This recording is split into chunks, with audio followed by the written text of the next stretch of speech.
semuanya. Gimana nih kabarnya? Semoga dalam keadaan baik-baik saja ya semuanya. Nah, pada pertemuan kali ini kita akan membahas tentang fluida statik. Tapi apa sih kompetensi dasarnya? Jadi, kompetensi dasarnya yaitu menerapkan hukum-hukum fluida dalam kehidupan sehari-hari, merancang dan melakukan percobaan yang memanfaatkan sifat-sifat fluida berikut hasil percobaan dan pemanfaatannya. Lalu, apa sih tujuan pembelajaran kita hari ini? Yang pertama, memahami hukum Pascal dan penerapannya dalam kehidupan sehari-hari. Yang kedua, memahami hukum Archimedes dan penerapannya dalam kehidupan sehari-hari. Dan yang ketiga, memahami hukum Archimedes untuk menganalisis kondisi benda dalam fluida, seperti terapung, melayang, dan tenggelam. Nah, pada pertemuan kali ini kita akan membahas tentang fluida statik.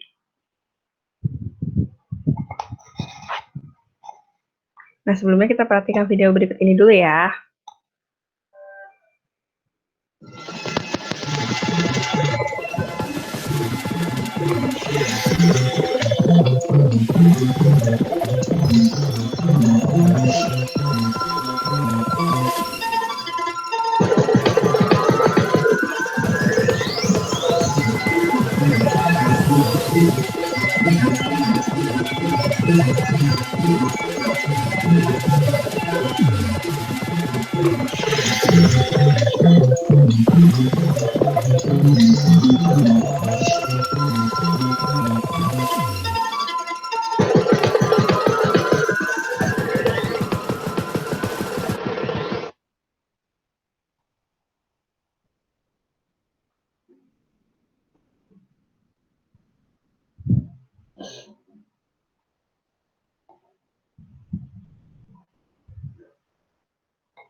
Nah, alat ini sering kita temui di tempat pencucian mobil.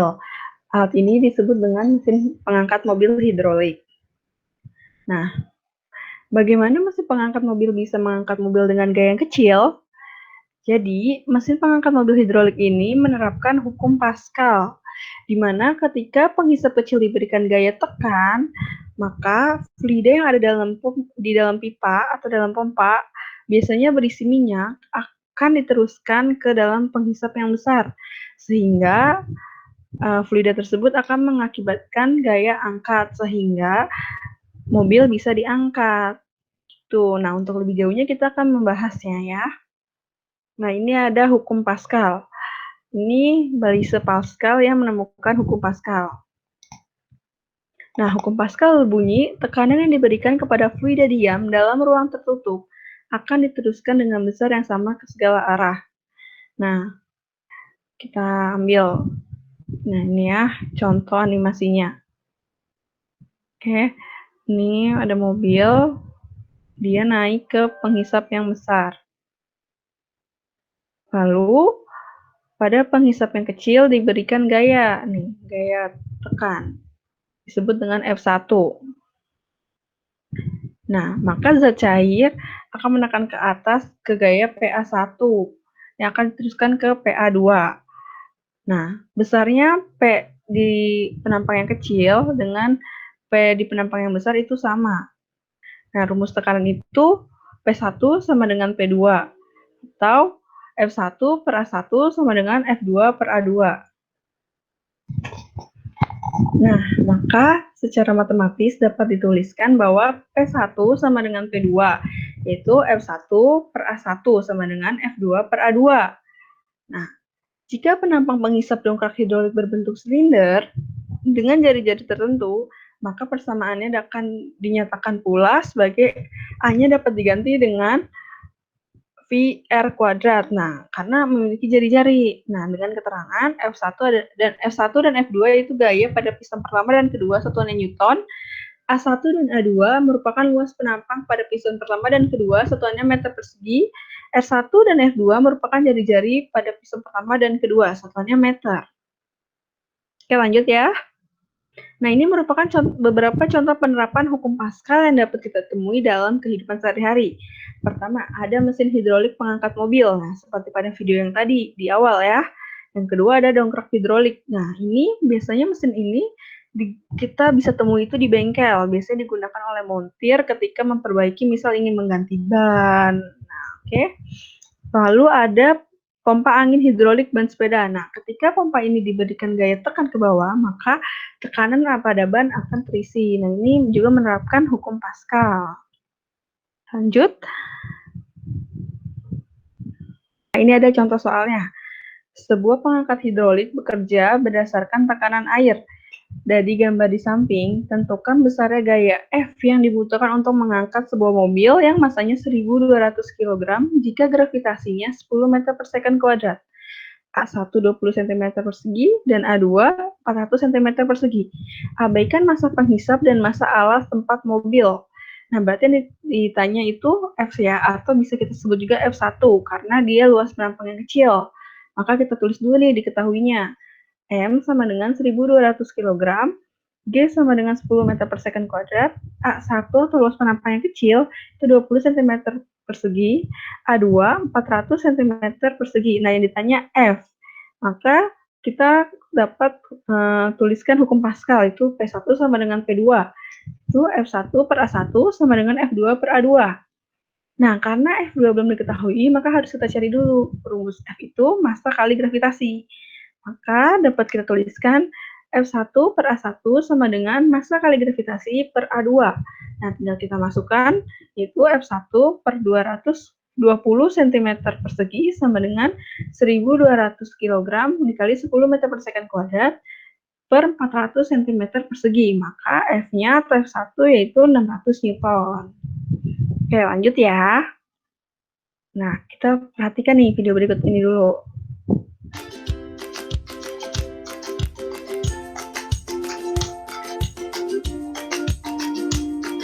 Aku akan nyoba kita beneran nyambung atau enggak, bakalan ngambang atau enggak, bakalan ada kepastian atau enggak.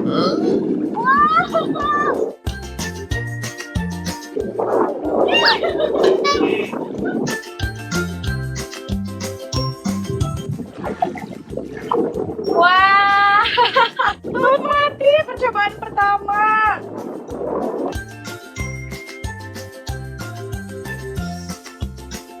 Teman-teman lihat Ricis di tengah-tengah laut mati yang notabene air asinnya 8-9 kali jauh lebih banyak dibandingkan laut-laut pada umumnya di seluruh dunia. Masya Allah. Dan ini airnya jauh lebih asin. Aku pengen coba ngapung tapi gak berani. Ke gue gila sendiri ya. Dan katanya di sini matanya jangan sampai nyelup ke air di sini karena kan tingkat garamnya jauh lebih tinggi, jadi takut kenapa-napa matanya. Tapi matanya kalau untuk melihat kamu ya nggak apa-apa. Ya. Udah semakin dalam, udah dalam. Kan tahu di sini bisa ngapung atau belum, tapi makan dalam kocak. Oke, kita coba ya. Percobaan pertama berenang di laut mati. Bismillah.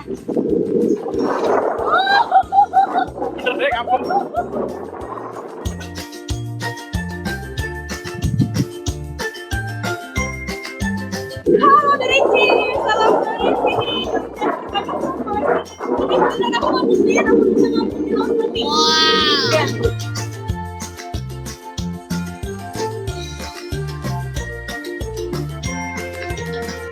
Ngapung di laut mati.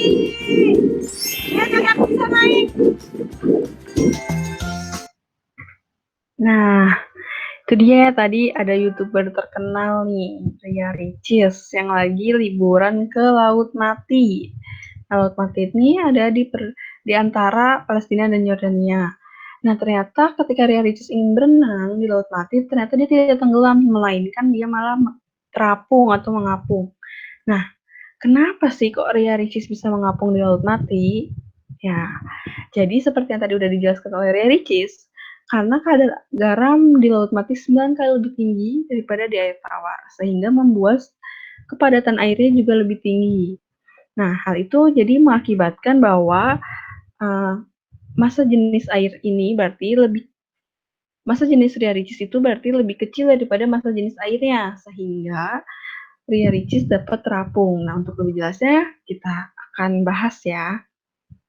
Nah ini, hukum Archimedes atau gaya apung yang berbunyi, jika sebuah benda dicelupkan ke dalam zat cair sebagian atau seluruhnya, maka benda tersebut akan mengalami gaya ke atas sebesar berat zat cair yang dipindahkan oleh benda tersebut. Nah, ini ada penemu hukum Archimedes.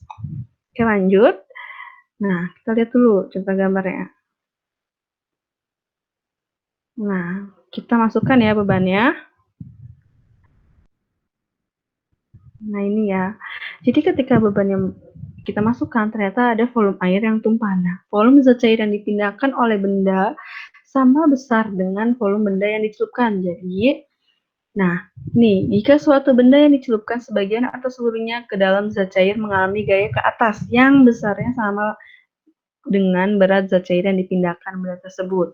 Makanya di sini ada FA atau gaya ke atas atau gaya apung. Nah, dari beban ini ada gaya berat yaitu WC.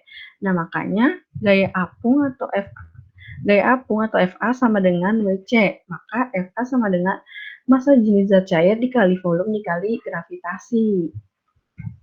Ini ya. Kita next. Nah, ini. Maka secara matematis, hukum Archimedes dapat dinyatakan sebagai berikut, yaitu WU min WA sama dengan WC. FA sama dengan WC. FA sama dengan massa zat cair dikali gravitasi. Nah, karena M sama dengan rho atau massa jenis kali V, sehingga FA atau gaya apungnya itu massa jenis zat cair dikali volume zat cair dikali gravitasi. Nah, ini ya. FA itu gaya Archimedes atau gaya apung. WU berat balok di udara, 1 Newton, WA berat balok di dalam zat cair, 1 Newton, dan WC berat zat cair yang ditumpahkan, 1 Newton. MC massa zat cair yang ditumpahkan. Nah, ρC massa jenis zat cair kilogram per meter kubik, V volume benda yang tercelup meter kubik, dan G gravitasi bumi meter per second kuadrat. Oke, lanjut. Nah, ini ada pengaruh hukum Archimedes. Akibat hukum Archimedes ini akan mengakibatkan posisi benda di dalam zat cair. Yaitu pertama ada benda terapung. Kita lihat nih contoh gambarnya.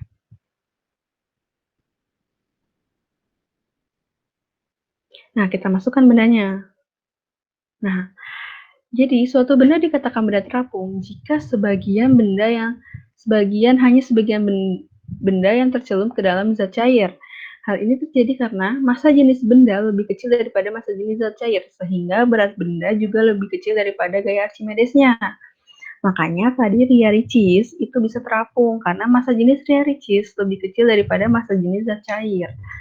Nah, selain Ria Ricis yang dapat terapung di laut mati, yang dapat kita temui dalam kehidupan sehari-hari, contohnya ketika kita melempar kayu ke dalam air gitu, nah kayu itu akan terapung. Lanjut. Selanjutnya ada benda melayang, kita lihat dulu nih.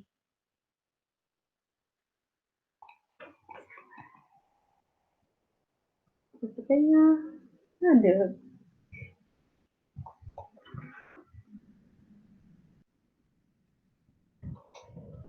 Nah, lanjut nih ya, ada benda melayang. Kita lihat dulu contoh gambarnya. Nah, kita masukkan bendanya. Nah, suatu benda dikatakan melayang jika seluruh bagian benda tercelup ke dalam zat cair. Hal ini terjadi karena massa jenis benda sama dengan massa jenis zat cairnya, sehingga berat benda menjadi sama dengan gaya Archimedesnya. Nah, ini ya dapat terlihat contohnya nih, benda melayang itu misalnya ikan-ikan di laut. Lanjut. Selanjutnya ada benda tenggelam. Kita lihat ya. Nah, kita masukkan bendanya. Nah, benda dikatakan tenggelam jika benda mencapai dasar permukaannya. Nah, dasar permukaan ini tempat benda tercelup. Nah, hal ini terjadi karena massa jenis benda lebih besar daripada massa jenis zat cair, sehingga berat benda juga lebih besar daripada gaya Archimedesnya.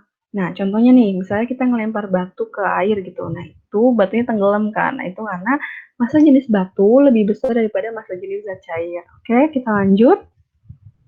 Nah, ini ada penerapan hukum Archimedes. Yang pertama ada kapal laut. Nah, kapal laut dapat terapung nih. Nah, sehingga didesain menjadi massa jenisnya itu lebih kecil daripada massa jenis air. Kedua ada kapal selam. Yang ketiga ada hidrometer. Dan yang keempat ada jembatan apung. Lanjut. Nah, ini ada contoh soalnya. Sebuah balok es terlihat terapung di dalam wadah berisi air jika diketahui massa jenis es 0,9 gram per cm kubik, maka tentukan berapa persen bagian es yang terendam dalam air. Nah, kita tulis diketahuinya. Nah, ini walaupun rho air tidak diketahui di soal, kita harus menghafalnya, oke? Nah, rho air itu 1000 kg per meter kubik sama dengan 1 gram per cm kubik. Nah, massa jenis es sama dengan 0,9 gram per cm kubik.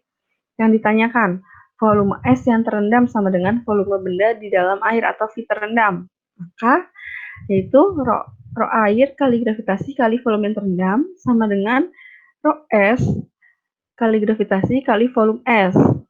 Nah, masukkan 1 kali Vt sama dengan 0,9 Vs. Vt sama dengan 0,9 Vs, Vt sama dengan 0,9 dikali 100% Vs. Maka Vt sama dengan 90% Vs. Oke, nah ini selesai sudah pembelajaran hari ini. Nah, maka kita bisa ambil kesimpulan bahwa materi kali ini tentang hukum Pascal dan hukum Archimedes, di mana penerapan hukum Pascal dapat kita ketahui dalam kehidupan sehari-hari, yaitu seperti mesin pengangkat hidrolik, tungkak hidrolik, dan pompa angin hidrolik. Sedangkan hukum Archimedes yang dapat kita temui itu seperti kapal laut, kapal selam, dan jembatan apung. Setelah ini kita akan ada kuis ya.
Jadi, sekian pembelajaran untuk hari ini. Semoga apa yang telah disampaikan dapat dimengerti dan dipahami. Sekian dari saya. Wassalamualaikum warahmatullahi wabarakatuh.